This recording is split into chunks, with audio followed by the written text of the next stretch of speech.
Fear is the most misunderstood force in human history. People think fear is weakness, something to avoid, something to overcome. But the truth is far more uncomfortable than that. Fear is one of the most powerful currencies in the world. It moves markets, it starts wars, it ends negotiations before they even begin. And long before modern psychology put names to these patterns, one man mastered it at a level humanity had never seen. Didn't just conquer land, he conquered perception, and perception is always more powerful than reality. Let me make this brutally clear. Most of the cities that fell to him did not fall because they were militarily outmatched. They fell because they were psychologically defeated before the battle even started. And that is the first principle you need to understand. Fear works best before conflict, not during it. When Genghis Khan's forces approached a region, rumors arrived months before the horses did. Entire populations heard stories of cities wiped out, leaders executed, resistance punished without mercy. Some stories were exaggerated, some were strategically amplified, but the result was the same. By the time the Mongol banners appeared on the horizon, the battle had already happened inside people's minds. That is how you use fear strategically. You don't rely on force, you rely on anticipation. Here is the uncomfortable truth. Humans are far more terrified of the unknown than of the known. If you tell someone exactly what will happen, their brain can process it. But if you create uncertainty around consequences, their imagination will do the work for you. And imagination is always more brutal than reality. Genghis Khan understood this instinctively. He would make examples of cities that resisted him, not randomly, not emotionally, strategically. A city that fought back would face overwhelming retaliation. A city that surrendered would often be spared and even integrated into the empire. That pattern created a simple psychological equation in people's minds. Resistance equals annihilation. Surrender equals survival. He wasn't just conquering territory. He was training behavior. And here's where this becomes relevant to your life. Most people have no psychological presence, no consequence, no reputation that travels ahead of them. They walk into rooms neutral, harmless, predictable, which means people test them, push them, undermine them. Genghis Khan was never tested lightly because the cost of testing him was already known. Now listen carefully. I'm not telling you to destroy people. I'm not telling you to dominate others through cruelty. That's primitive and short-sighted. What you need is controlled consequence. Fear without control becomes chaos. Fear with control becomes authority. The Mongol armies were disciplined, highly organized, loyal, fast. Their brutality was not emotional rage. It was calculated messaging. That's why it worked. There's a massive difference between being aggressive and being strategically feared. Aggression is loud. Strategic fear is quiet. Aggression reacts. Strategic fear responds once, and makes that response unforgettable.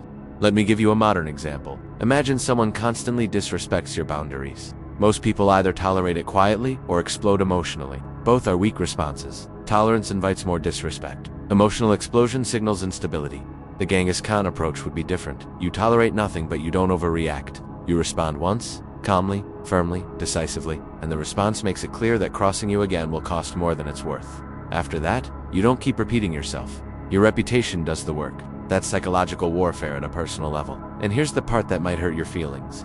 If people consistently disrespect you, interrupt you, underpay you, undervalue you, ignore your boundaries, it's not just because they're bad people. It's because there's no perceived cost. Humans calculate risk subconsciously. If the cost of disrespect is low, they'll gamble. If the cost is high, they won't. Genghis Khan raised the cost of resistance so high that surrender became logical. He understood leverage. Leverage is not about strength. It's about perception of consequence. Another brutal truth, most people are liked but not respected, and they confuse the two. They chase approval instead of authority. They soften their tone, they dilute their standards. They laugh off violations, and then they wonder why no one takes them seriously. Genghis Khan was not obsessed with being liked, he was obsessed with being effective. But here's the nuance. He wasn't blindly cruel. In fact, within his empire, he promoted meritocracy, religious tolerance, trade expansion, law and order. Once people submitted, he protected them. That duality is critical. Outside, unpredictable and terrifying. Inside, structured and fair. That combination creates stability. If you are only feared, people will eventually unite against you. If you are only kind, people will exploit you. The balance is power. Fear as a strategic weapon requires three pillars: reputation, consistency, selective demonstration. Reputation is what travels ahead of you. Consistency is what makes it believable. Selective demonstration is what reinforces it. Genghis Khan didn't destroy every city. He destroyed enough cities that everyone believed he would. That's efficiency. Now think about your own life. Where are you inconsistent? Where do you threaten consequences but never enforce them? Where do you set boundaries and then let them slide? Every time you fail to enforce a boundary, your psychological authority decreases. You train people to ignore you, and you train yourself to accept less. Fear is not about scaring people. It's about eliminating doubt about what happens if someone crosses a line. That's it. When the Mongols arrived at a city, There was no confusion about what resistance meant. The clarity itself created fear. Clarity is power. Ambiguity is weakness. If your expectations are unclear, your standards vague, your reactions unpredictable in an emotional way instead of a strategic way, people want to fear consequences. They'll test limits. Genghis Khan didn't negotiate from a place of insecurity. He sent a message: submit peacefully and prosper. Resist and perish. Binary, simple, memorable. In your world that might translate to respect my time or lose access. Deliver quality or lose the contract. Betray trust once and there's no second chance. Not screamed, not dramatized, just enforced. And here's something most people don't want to admit. Fear works because humans are wired for survival. Social survival today replaces physical survival. People fear losing status, access, opportunity, connection. If you want to build real authority, you must control access to something valuable. Your time, your skills, your network, your presence. Genghis Khan controlled trade routes, military protection, political stability, access to prosperity. So surrender wasn't just avoiding death, it was gaining advantage. That's advanced strategy. He paired fear with incentive. If you want to use fear ethically, pair consequence with opportunity. Make it clear that alignment with you leads to growth, but violation leads to exclusion. Exclusion is modern annihilation. The deepest fear humans have is not physical harm anymore. It's being irrelevant, replaced, ignored.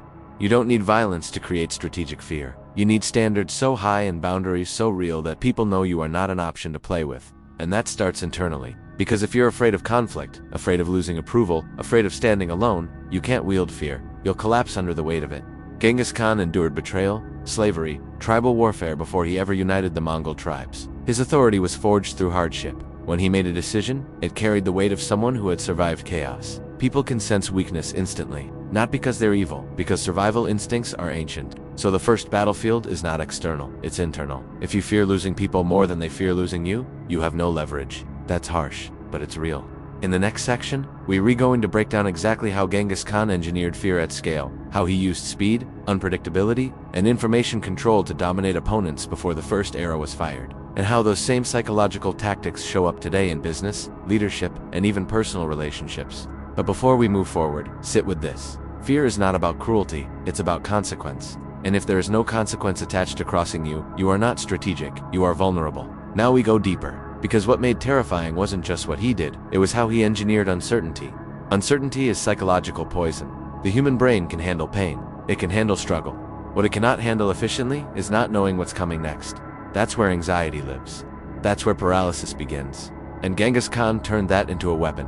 The Mongol army moved faster than any military force of its time. They could travel enormous distances with terrifying speed. Entire regions would receive reports that the Mongols were hundreds of miles away, only to wake up days later with Mongol cavalry outside their gates. Speed wasn't just tactical, it was psychological. When your opponent cannot predict your movement, they cannot prepare emotionally. They burn energy anticipating attack from every direction. Sleep becomes shallow, leadership becomes frantic, decisions become rushed. And here's where it gets powerful for you. Most people are predictable. They react the same way every time. They complain in the same tone. They forgive in the same pattern. They threaten in the same empty way. Once someone figures you out, they stop fearing you.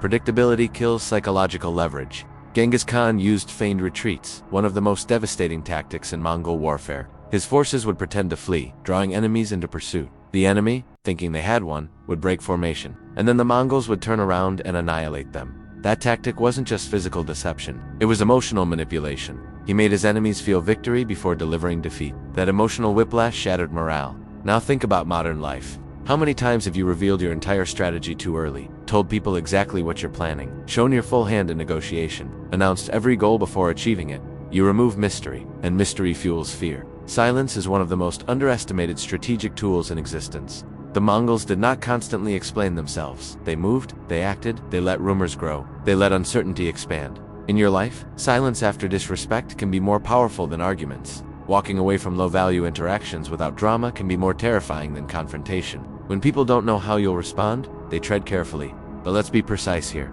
Unpredictability does not mean emotional instability. There's a massive difference. Emotional instability is chaotic and weak. It makes people lose trust. Strategic unpredictability is controlled. It keeps people alert without making them question your integrity. Genghis Khan was unpredictable in battle, but predictable in principle. If you resisted violently, you paid the price. If you surrendered, you were often spared. That consistency inside the unpredictability made his reputation ironclad. Here's another layer most people ignore. Information control. The Mongols were masters at spreading specific narratives. Survivors of destroyed cities were sometimes allowed to flee intentionally. Why? To tell the story, to amplify the legend, to magnify fear across regions the Mongols hadn't even reached yet. Fear spreads faster than armies. Today, information spreads infinitely faster. Your reputation online, your reputation in your workplace, your reputation in your social circle, it travels ahead of you constantly. Are you known as someone who tolerates nonsense, or someone who shuts it down instantly? Are you known as someone who negotiates hard, or someone who folds under pressure? Are you known as disciplined, or inconsistent? Reputation is modern psychological cavalry. You don't need to dominate physically, you need to dominate perception. And here's a hard pill to swallow.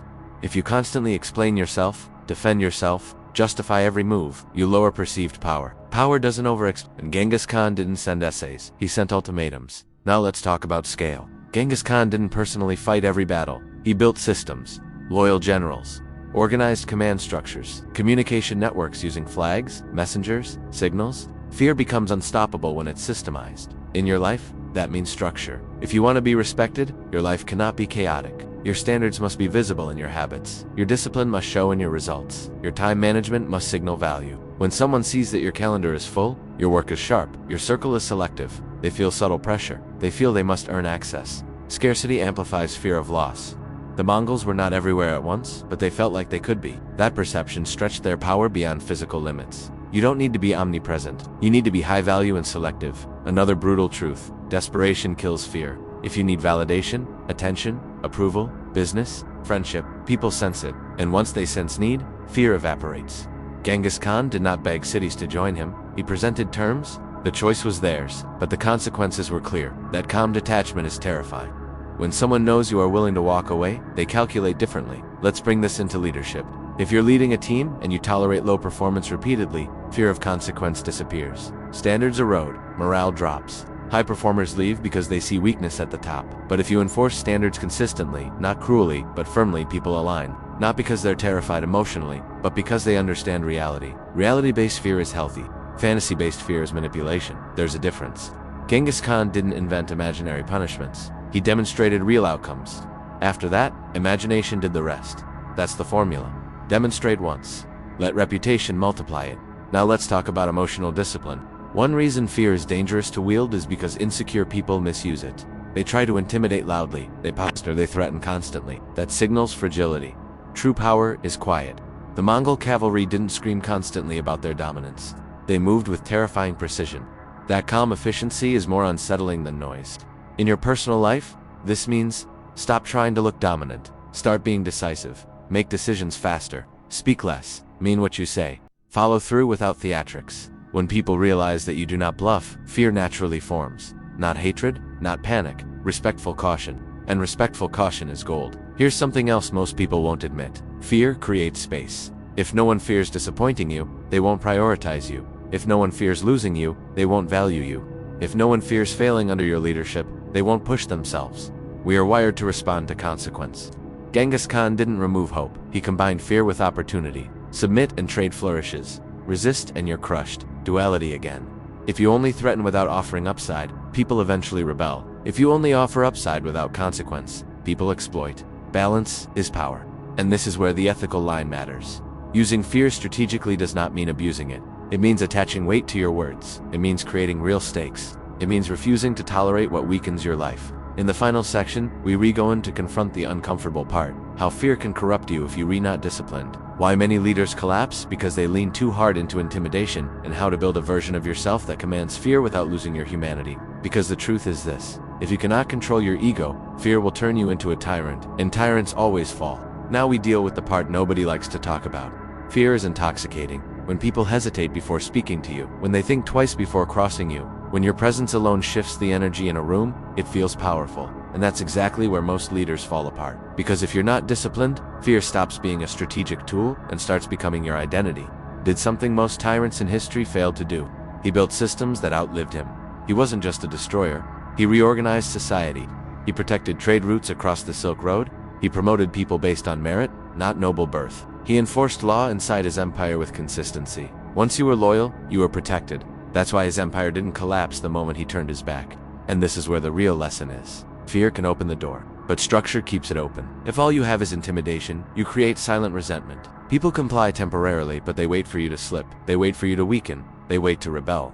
History is filled with leaders who ruled through terror alone and were eventually assassinated, overthrown, or erased.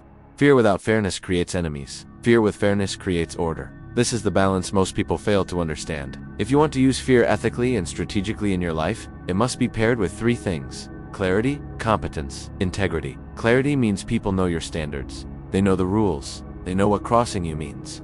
There's no emotional chaos, no random explosions, no unpredictable mood swings. Competence means you actually deserve authority. Genghis Khan wasn't feared just because of brutality. He was feared because he was effective. He won battles, he delivered results. He built systems that worked. If you try to demand fear without competence, people see through you instantly. Integrity means your consequences are tied to principle, not ego. This is critical. If someone challenges your ego and you lash out to protect your pride, that's weakness disguised as power. But if someone violates your standards and you respond to protect structure, that's authority. There's a difference between protecting your image and protecting your system. Now let's get personal. Some of you watching this are too soft. You avoid confrontation. You tolerate disrespect. You apologize for taking up space. And deep down, you resent people for treating you lightly, even though you trained them to. Others of you are too aggressive. You dominate conversations. You threaten constantly. You use intimidation to mask insecurity. And people comply to your face but undermine you behind your back. Both extremes are unstable. The strategic middle ground is rare. It looks like this. You are calm. You are disciplined. You do not chase approval. You do not react emotionally to every challenge. But when a line is crossed, you enforce consequence once cleanly. After that, you move on. No gossip, no revenge spirals, no obsession. That emotional detachment is powerful. Genghis Khan survived betrayal from his own tribe. He was enslaved as a young man. He escaped, he rebuilt alliances. He unified fractured clans through loyalty and discipline. His authority wasn't fragile because it was forged in suffering. If you crumble at criticism, you cannot wield fear. If you panic at losing people, you cannot wield fear. If you need constant validation, you cannot wield fear. Because the core of strategic fear is this: you must be willing to walk alone. And that scares most people more than anything. Now let's talk about modern application without turning you into a villain. In business, fear shows up as high standards and firm contracts. You don't threaten clients, you structure agreements clearly. Miss deadlines? There are penalties.